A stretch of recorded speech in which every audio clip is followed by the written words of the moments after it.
At pa, si Jusa at saka si Baus.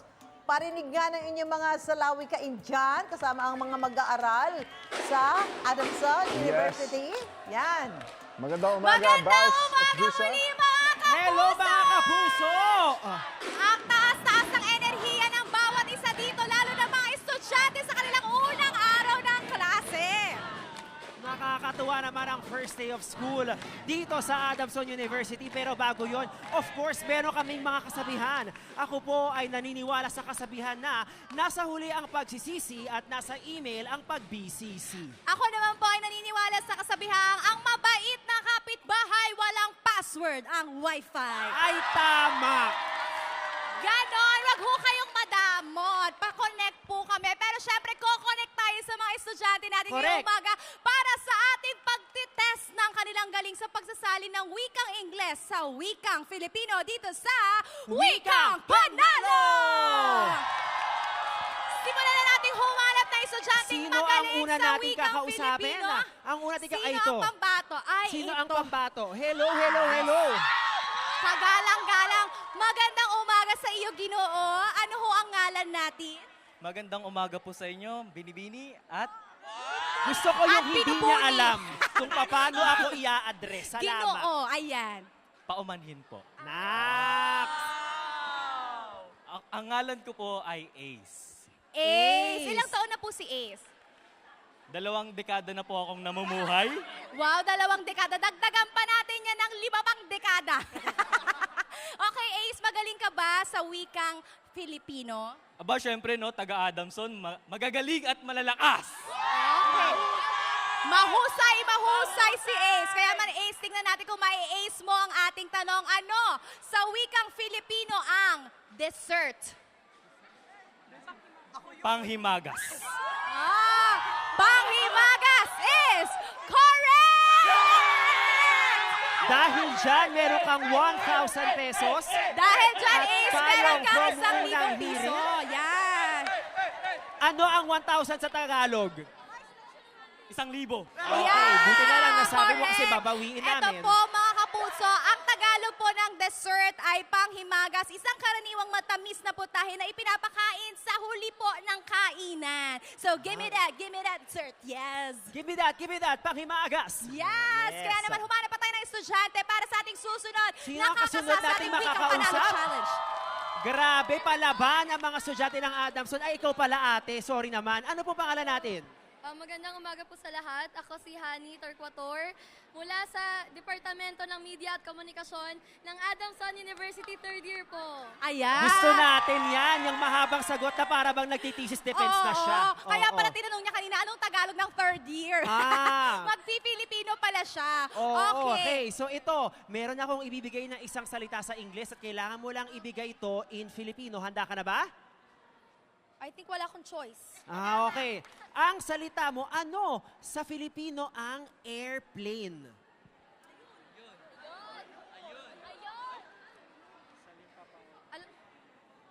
Ano? 3, 2, Hindi ito eroplano. Tama? hindi. Ang tamang sagot ay salipaw-paw. Sit, sit, sit, salipaw pa. Pau. Pero okay lang yan dahil meron ka pa rin 500 pesos.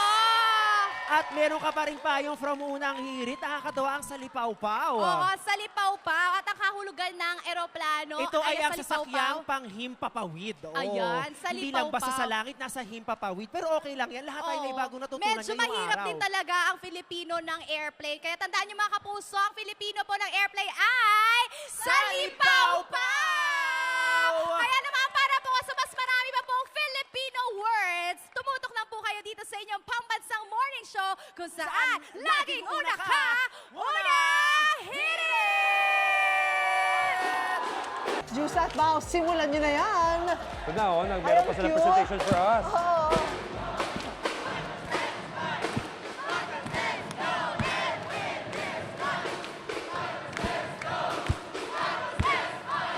Focus, let's go and win this fight! Magandang umaga muli mga kapuso! Of course, nandito pa rin tayo sa Adamson University. Kasama pa rin natin ang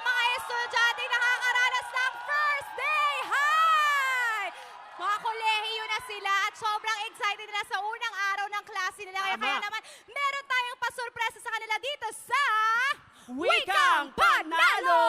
Pero bago yan, bago tayo sumabak sa Wikang Panalo, meron tayo mga kasabihan. Ano ang kasabihan mo? Ang kasabihan ko for today's video ay nasa Diyos ang awa, nasa rider ang parcel. Tama! At ang kasabihan ko naman ay, home is where the heart is, but grocery is where the cart is. Ganon. At meron pang isa. Ay, may isa pa! May isa pa. Time reveals everything, not unless maunahan ka ng marites. Okay? Yes! Kaya naman mga kapuso, subukan na natin ang galing nila dito sa Wikang Panalo! Sino ang unang sasabak sa ating Wikang Panalo? Ito, simulan First natin day dito. of Ito, school. ang kanina energetic talaga siya. Pampato Kanina natin pa to. siya eh. Oh, ayan siya. Napakagandang bini-bini. Magandang umaga. Magandang umaga, binibining Jusa. At sino siya? Mabait. Oh, pwede na. Ikaw? Anong pangalan ng magandang binibini? Penelope. Ah, Penelope! Ang ganda ng pangalan mo. Penelope. Ilang taon na si Penelope?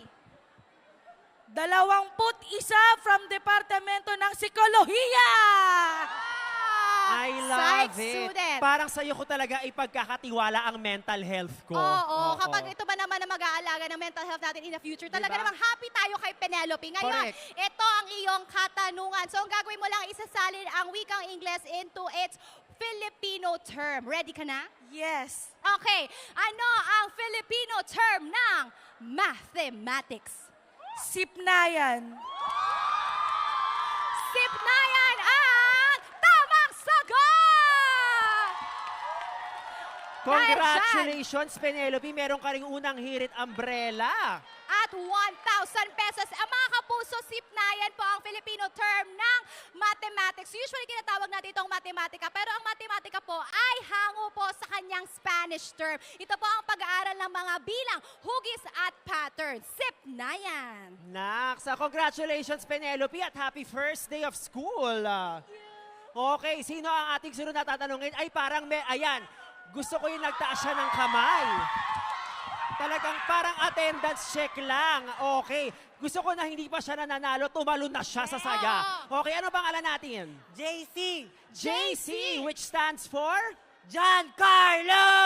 I love it. Ilang taon ka na at anong course ang tinitake mo, Giancarlo? 21. Galing sa Departamento ng Psikolohiya! Nakakatuwa ang Department of Psychology, no? Oo, Buhay na tataas ng buhay. energy. Okay, so ito na. Ano sa Tagalog or Filipino ang salitang wallet? Wallet. Hydrogen. Hydrogen, obviously is maganda. wrong. Okay. Ang wallet sa Filipino ay pitaka o kalupi. Okay. Pero okay lang yan. Meron ka pa rin ditong 500 pesos. At yon, good luck sa teacher mo. Oo. Ay, Congratulations. Maraming salamat, JC for Giancarlo. Nakakatuwa. Nasobrahan sa hydrogen. Okay. Sino kaso meron Dito pa daw. na tayo sa susunod. Thank you. Sino ang susunod nating estudyante? Sino na susunod? Ay, ito, siya naman. Ako na! Sabi niya, ipabawi niya si JC. Anong pangalan mo? Magandang umaga po. Ako nga po pala si Kelvin P. Ignacio, 21 taong gulang mula sa pang-agham na computer sa English ay computer science. Binuo niya na. Binuo niya, Binuo tinranslate na niya, Okay, sinali na Kevin, niya. Ano pa ang hindi mo na i-share sa amin ngayong umaga? Ano na po ako, 4th year po, pero mukhang freshman. Wow! Fourth year na mukhang freshman. Sana all fresh pa rin. Pero ito, tignan natin kung magiging fresh ka pa rin sa katanungan natin ngayong umaga. Isasalin mo lang sa wikang Filipino ang English term na ito at ang iyong English term ay comfort room. Ano sa Filipino ang comfort room? Palikuran.